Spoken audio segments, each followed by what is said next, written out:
Hola a todos. En esta clase vamos a hablar de dolor pelviano crónico. Mi nombre es Marcos Cavalieri.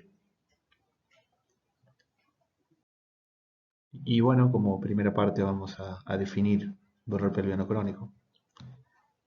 Y definimos que el dolor pelviano crónico es aquel que se presenta a nivel del abdomen bajo, el abdomen inferior, y persiste durante al menos 6 meses. Puede ser o estar relacionado con el ciclo menstrual o no, y puede ser continuo o intermitente. Es importante conocer los tres mecanismos, se lo dejo a manera recordatorio nada más. Los mecanismos involucrados en el dolor. Los tres van a estar presentes y de acuerdo al tipo de patología van a estar presentes en alguna medida. El nociceptivo, el neuropático y el dolor psicógeno. Para empezar a clasificar, por decir de alguna manera, el dolor pelviano crónico, o para empezar a hablar de los tipos de causas de dolor pelviano crónico, nosotros empezamos a hacer unas subdivisiones en el dolor pelviano. Y una de las divisiones habla de las causas y las divide en ginecológicas y no ginecológicas. Hay distintos tipos de subdivisiones adentro del dolor pelviano crónico. Nosotros vamos a usar la primera división que bueno, viene del punto de vista ginecológico, que es dividir las causas en ginecológicas y no ginecológicas. Las causas no ginecológicas, por lo general, son problemas inflamatorios intestinales, y acá yo les he remarcado algunos. Todas las enfermedades inflamatorias intestinales van a dar dolor pelviano crónico, el síndrome de colon irritable, la presencia de divertículos, los tumores colónicos, el celiaquismo a veces. A lo mejor no suele ser tan, tan bajo el dolor, pero suele dar dolor pelviano crónico.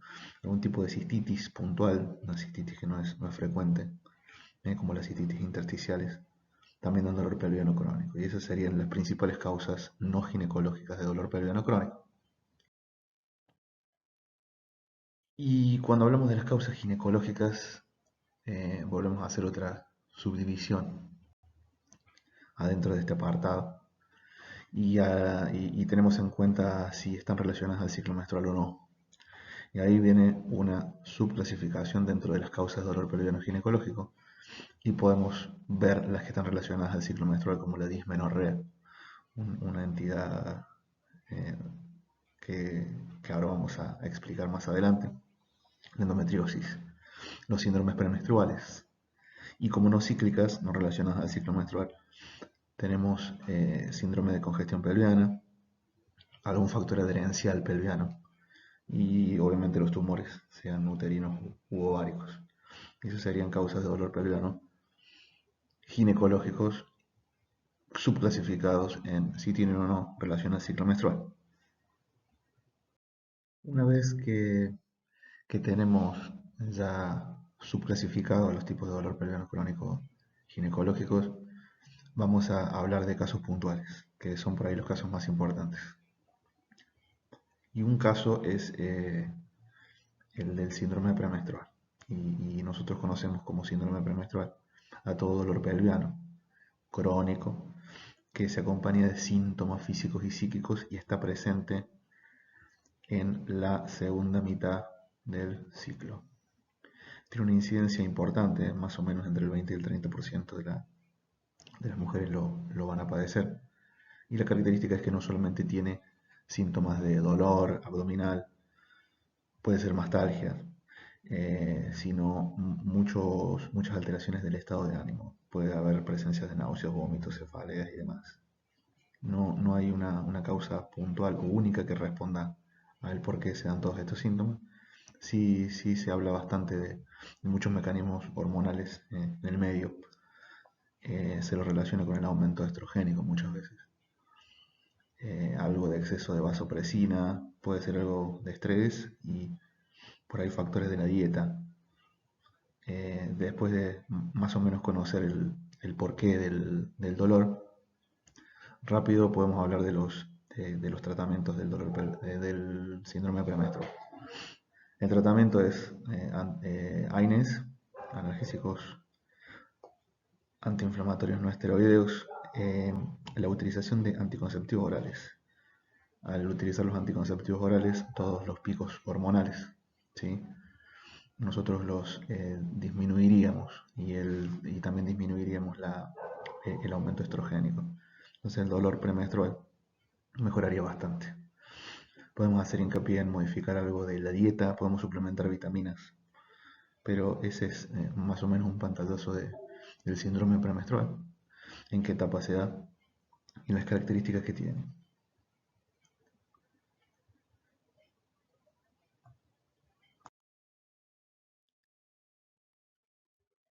Y ahora vamos a recordarle que endometriosis se, lo, se los voy a dar en una clase separada de dolor pelviano.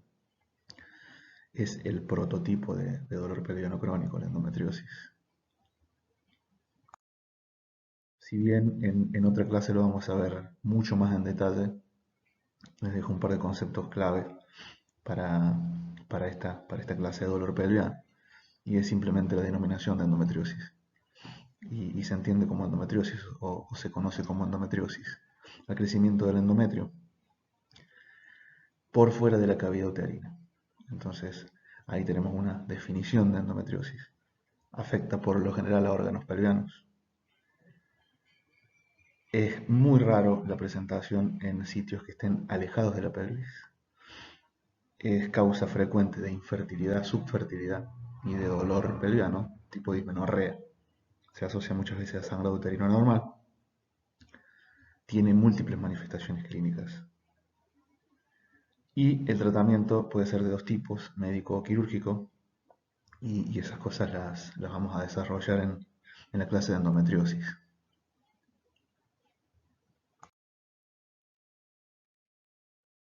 Otro apartado más dentro de endometriosis, podemos decir, ¿sí? Es la adenomiosis, que para explicarlo de una manera sencilla podemos decir que es la endometriosis del tejido miometrial. ¿Sí? La definición correcta de adenomiosis, perdón, es la presencia de tejido endometrial en el espesor del miometrio, lugar en donde no tendría que haber tejido endometrial. Si ustedes se fijan en las imágenes, sí vamos a ver tejido endometrial en el espesor de la pared. Tiene distintos tipos de presentaciones. Algunas son focales y hacen un foco único. Y la clásica es que la presentación sea difusa, ¿sí? Y afecte a la mayor parte del útero. Cabe destacar que este tejido endometrial, ¿sí? Inserto en las fibras musculares, va a funcionar con normalidad, entonces va a proliferar, se va a degradar, va a sangrar, y el resultado va a ser un aumento del volumen uterino, un útero que no va a funcionar con normalidad. Vamos a tener sangrados menstruales anormales, abundantes, dismenorrea. La adenomiosis puntual responde bien a los DIU hormonales para el dolor, analgésicos antiinflamatorios no esteroideos, y también el uso de anticonceptivos orales. Es solamente un apartado dentro de endometriosis. Otro integrante o causal de dolor pelviano crónico es un síndrome que se da por la presencia de varices a nivel pelviano, y el síndrome ese se conoce con el nombre de congestión pelviana. No tiene una causa conocida, no podemos decir hoy puntualmente por qué se da. Lo que sí sabemos son las manifestaciones que tiene, ¿sí? La presencia de dilataciones varicosas en todo el plexo, sea ovárico y uterino, que van a generar los síntomas. Es dolor bilateral, puede ser continuo. Se da como las varices de miembros inferiores. La paciente suele despertar y durante la mañana ir bien, y el dolor va intensificando conforme van pasando las horas, para ser mucho más importante durante la tarde. Si bien no hay un componente hormonal que sea marcado, el dolor puede exacerbar perimenstrual. Puede haber menorragia. El diagnóstico de esto es clínico con ecografía, y también puede ser por una cirugía videolaparoscópica. El tratamiento como para cualquier patología vascular tipo varicosa. Damos venotónicos, los anticonceptivos pueden servir y como una opción podemos hacer una embolización del sector de máxima dilatación. Eso como una opción. Por último, hemos dejado este apartado final para un tema que vamos a desarrollar un poco más extensamente, que es la dismenorrea, o son las dismenorreas. Ahora más adelante vamos a ver la clasificación, pero para comprender la dismenorrea tenemos que saber que es el dolor que se produce durante la menstruación. Eso es dismenorrea. Tiene una incidencia más o menos del 20 al 25%. Hay algunos autores que extienden mucho más esto y te dicen que es del 25 al 50%, ¿sí? Eh, la incidencia total de la dismenorrea.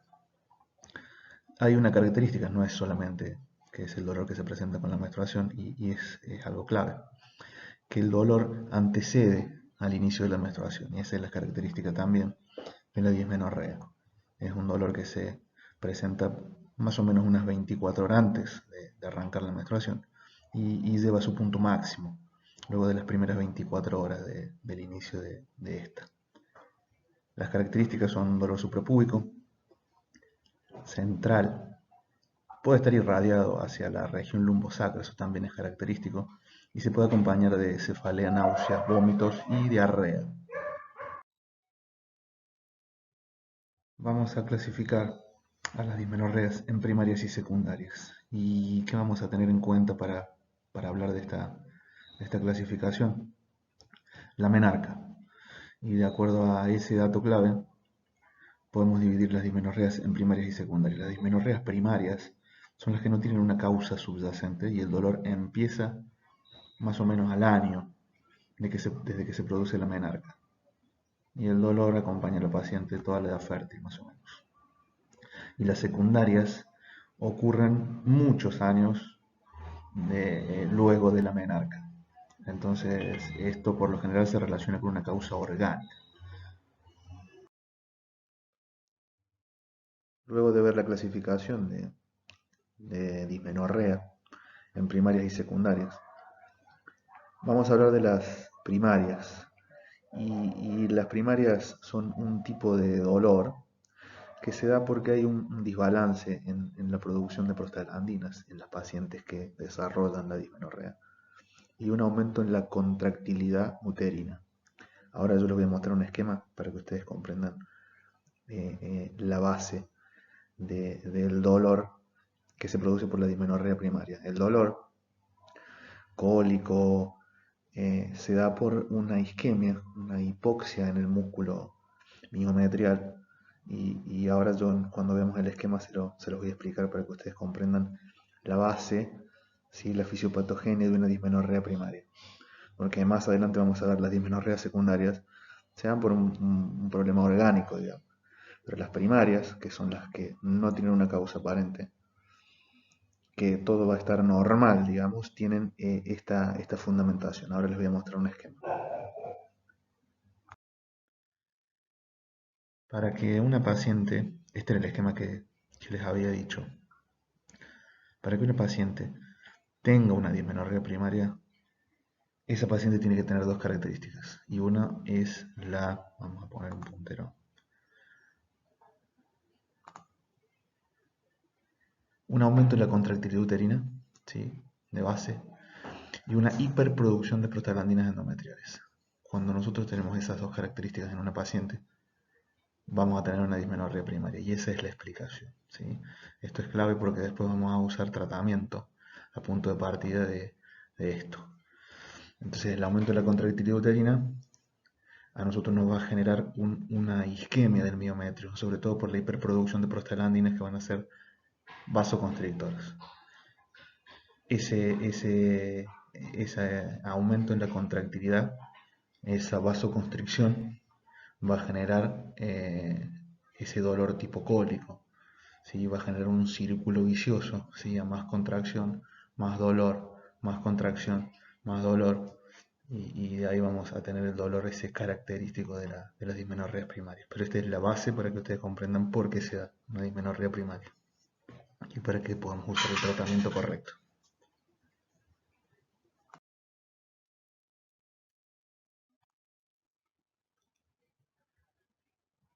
Para tener un pantallazo del tipo de paciente, ¿sí? Que vamos a ver con una dismenorrea primaria. Los pacientes por lo general son muy jóvenes, obviamente. La causa es idiopática. Es totalmente asintomática la paciente fuera de la menstruación. Este dolor son 4 días, 3, 4 días, más o menos. No hay dispareunia, ¿sí? Y el tratamiento para la dismenorrea primaria por lo general es anticonceptivos orales.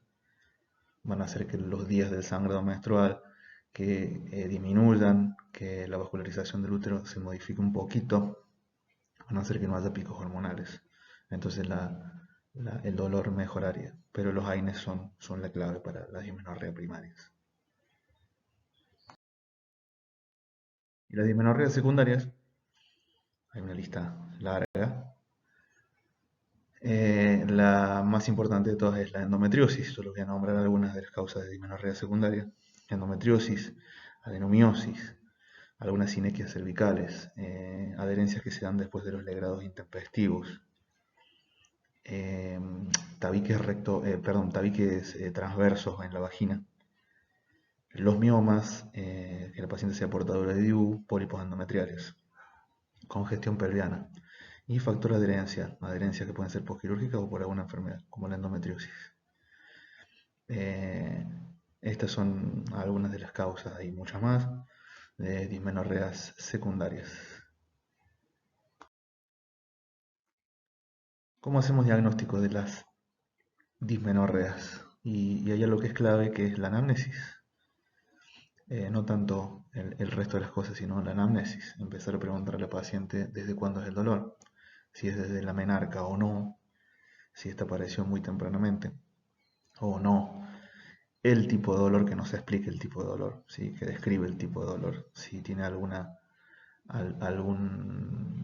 medida terapéutica que ayuda a calmar o no el tipo de dolor que tiene, si se acompaña de otros síntomas, si modifica mucho la calidad de vida, ¿sí? Si tiene antecedentes de alguna otra enfermedad ginecológica, por ejemplo, y antecedentes familiares. Hay que tener en cuenta algo que es un prototipo de paciente que padecen las dismenorreas. Por lo general, obviamente, son pacientes jóvenes, pacientes delgadas, muchas veces fumadoras, que presentan ciclos irregulares, tienen síndrome premenstrual. Todas estas cosas suelen asociarse, ¿sí? Con lo mismo, ¿no? Con una dismenorrea.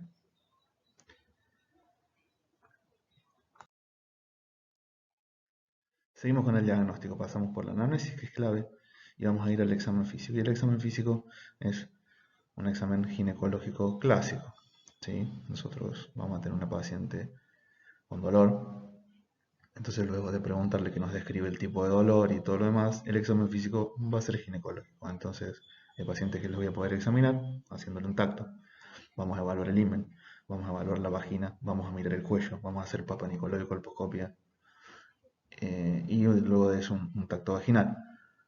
Todas esas cosas, hay pacientes que se lo vamos a poder realizar y hay pacientes que no vamos a poder examinarla, y bueno, se lo digo para que lo tengan en cuenta. Si el examen se puede realizar por completo, vamos a evaluar todo esto. ¿Por qué el IMEN? Porque suele ser asiento de algunas alteraciones del desarrollo, suele estar bloqueado a veces, ¿sí? Un IMEN imperforado. Hay que evaluarlo. Vamos a evaluar la vagina, que no tenga un tabique. Vamos a evaluar el cervix, que sea permeable, que no tenga una sinequia cervical aquí, ¿sí? Que sea el causante de que la menstruación por ahí no pueda recorrer normalmente el canal y sea causal de dolor. Papa Nicolau y colposcopía, y la especuloscopia para mirar las paredes de la vagina para ver si hay algún componente inflamatorio, y el tacto, que es clave para tocar masas abdominales, si el útero está fijo o no, si el paciente puede tener una endometriosis, por ejemplo, si duele la movilización, esas cosas que son importantes.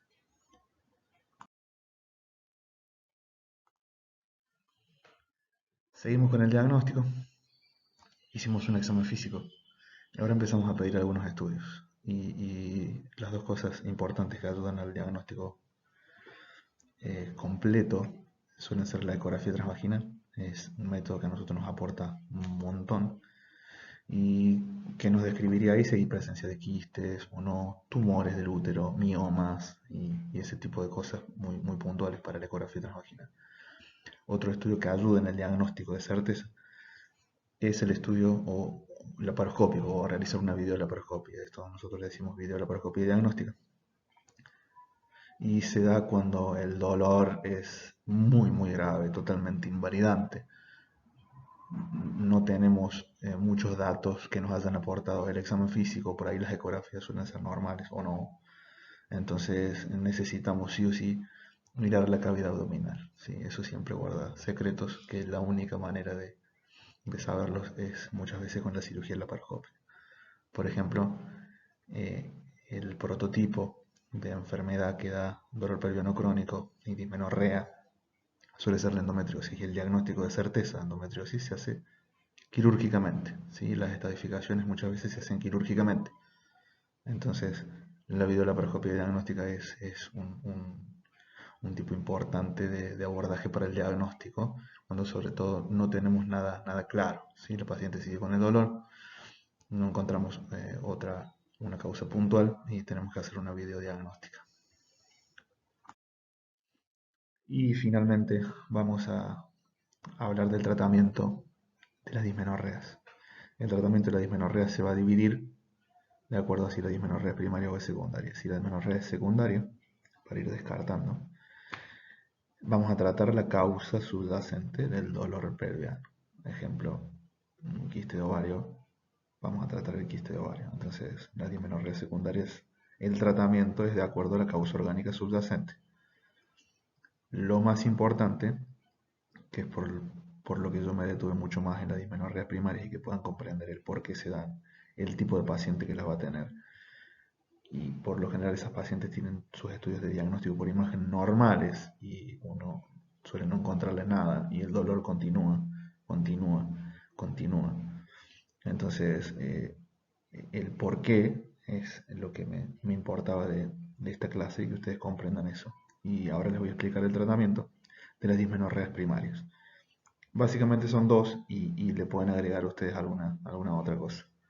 Son dos porque vimos que el dolor está relacionado a una isquemia y a una hipercontractilidad uterina, a un desbalance a favor de la producción de prostaglandinas y leucotrienos. Entonces, el tratamiento clásico son analgésicos antiinflamatorios no esteroideos. Va a mejorar el dolor en un 70% de los casos. Los más utilizados son el naproxeno y el ibuprofeno. Eso va a disminuir el dolor por disminución en la producción de las prostaglandinas. Y los anticonceptivos orales. Anticonceptivos orales hacen que los ciclos sean no ovulatorios, que los picos hormonales no existan, que el sangrado menstrual sea menor, que los días de menstruación sean menores. Entonces, esta pareja siempre anda bien por lo general para las dismenorreas. Dato importante para la administración de los anticonceptivos no esteroideos, que la paciente no empiece con los AINES cuando empieza con el dolor, sino si la paciente es regular, que empiece antes de que comience el dolor. La paciente ya lo va a relatar a eso. Entonces la característica para administrar AINES es que la paciente le gane al dolor, ¿sí? Que empiece a administrarlo un tiempito antes. Y agregarle al tratamiento cosas básicas, evitar que la paciente fume, que haga algo de ejercicio físico, que la dieta sea muy buena, tratar de suprimir las grasas. Y se habla bastante de los tratamientos psicológicos o ver el perfil psicológico de las pacientes. Yo lo dejo ahí porque en todos los libros sale, pero muchas veces la causa del dolor de la paciente es real y el dolor no es psicológico. Por ejemplo, las endometriosis.